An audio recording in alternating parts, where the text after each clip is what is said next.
انسان کے لیے جو پیچیدہ تمدنی مسائل ہیں، سیاسی مسائل کو کیسے حل کیا جائے، معاشی مسائل کا حل کیسے ہو، سماج میں توازن کیسے ہو، مرد اور عورت کے درمیان توازن کیسے ہو، ہوتا کیا ہے یا عورت بھیڑ بکری کی طرح کی ملکیت بن جاتی ہے۔ ہمارے ہاں اردو میں جو اس کا محاورہ ہے کہ جوتی کی نوک، یہ اس کی حیثیت ہو جائے گی، یا دوسری طرف عورت کلوپیٹرا بن کر قوموں کی قسمتوں سے کھیلے گی۔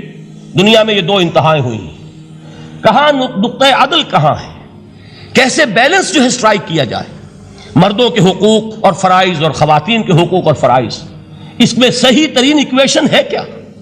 اسی طریقے سے فرد اور اجتماع، فرد اور ریاست، یا تو یہ کہ انسان کی انفرادی آزادی اتنی جا رہی ہے، مادر پدر آزاد، جس کا مظہر یہ ہے کہ آج انگلستان میں دو مرد بھی میاں اور بیوی کی حیثیت سے رہ سکتے ہیں، قانون تسلیم کرے گا ہسبینڈ اینڈ وائف، ان کو وہی حقوق حاصل ہوں، یہ ہے وہ آزادی۔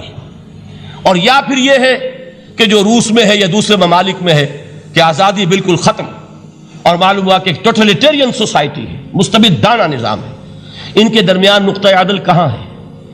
اسی طرح سرمایہ اور محنت، اگر ذرا سا سرمایہ کو چھوٹ ملتی ہے، وہ مزدور کا خون چوستا ہے اور اس کا حق اس کو نہیں دیتا۔ اقبال نے بہت خوبصورت انداز میں کہا ہے کہ خواجہ از خون رگے مزدور سازد لال ناب، از جفائے دہ خدایاں کشت دہ کا نا خراب، انقلاب انقلاب انقلاب۔ ایک طرف سرمایہ دار ہے جو مزدور کی رگوں میں سے خون نچوڑ کر سرخ شراب کا پیمانہ لے کر بیٹھا ہوا ہے، وہ در حقیقت مزدور کا خون ہے جو پی رہا ہے۔ ایک طرف وہ زمیندار اور جاگیردار ہے جو کاشتکار کا خون جو ہے چوس رہا ہے۔ تو یہ انتہا ہے، اور یا یہ ہے کہ اگر ذرا آپ مزدور کو یا اس کارکن کو تھوڑا تحفظ دیجئے تو وہ کام نہیں کرتا۔ ہمارے ہاں پچھلے دور میں یہی ہوا تھا۔ میں یہ برملا کہتا ہوں، آج بھی آپ کے سامنے کہہ رہا ہوں کہ بھٹو نے واقعہ یہ بہت بڑا کارنامہ سر انجام دیا تھا۔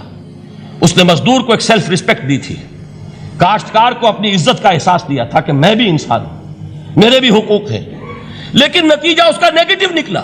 مزدور نے کام کرنا چھوڑ دیا، معیشت کی گاڑی ختم ہو گئی۔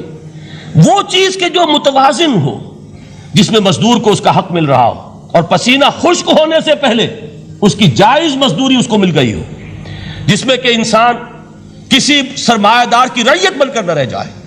دوسری طرف یہ کہ سرمایہ کے لیے بھی جو اس کا صحیح ہے کہ اس کو انسینٹیو ملے، وہ میدان میں آئے، اس کے اندر رسک لینے کے جو ہے وہ صلاحیت پیدا ہو۔ ان دونوں چیزوں کو کیسے متوازن کیا جائے؟ واقعہ یہ ہے کہ یہ ہے وہ پیچیدہ مسائل جن کا حل قرآن میں ہے۔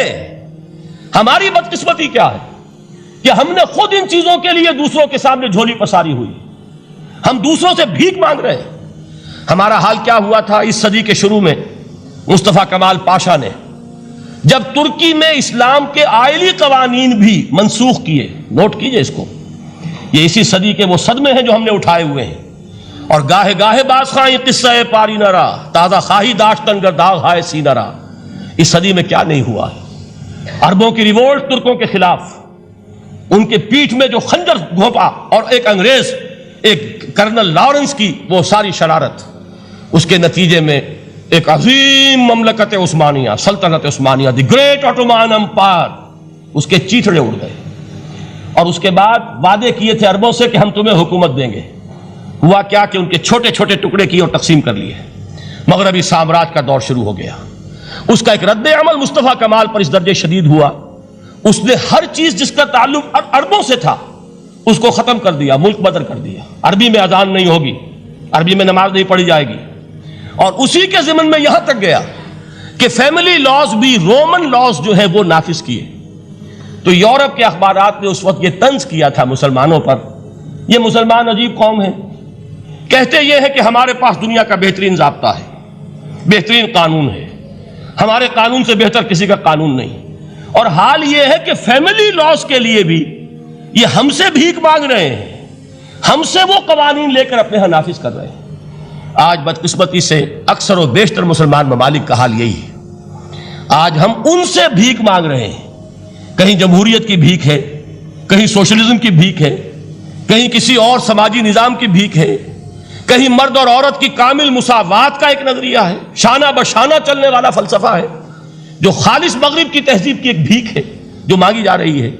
کاش کہ آج قرآن کے اس اصل اعجاز کی طرف، جو اس کا اصل معجزہ اس دور کے لیے، میں نے عرض کیا کہ اعجاز قرآنی کا وہ معجزہ کہ وہ فصاحت اور بلاغت کی معراج ہے، وہ یا تو اپریشیٹ کر سکتے ہیں اہل عرب، اور اہل عرب میں سے بھی حقیقت میں وہ جو قدیم جاہلی شاعری کے جاننے والے ہیں جو بہت کم رہ گئے اب، وہ جان سکتے ہیں کہ جب قرآن نازل ہوا تو کیوں زبانیں گنگ ہو گئی تھیں، کیوں کوئی ایک شخص جھوٹ موٹ کو بھی مدعی بن کر نہیں آ سکا کہ یہ میں نے قرآن کی جیسی ایک کتاب یا قرآن جیسی ایک سورت یا قرآن کی طرح کے چند جملے میں نے موضوع کر دیے ہیں۔ لیکن دوسرا پہلو ہے فکر اور فلسفہ، اس کے اعتبار سے جس کا سب سے بڑا ثبوت اس دور میں علامہ اقبال، اور تیسرا پہلو ہے Islamic social sciences, political science, economics, sociology.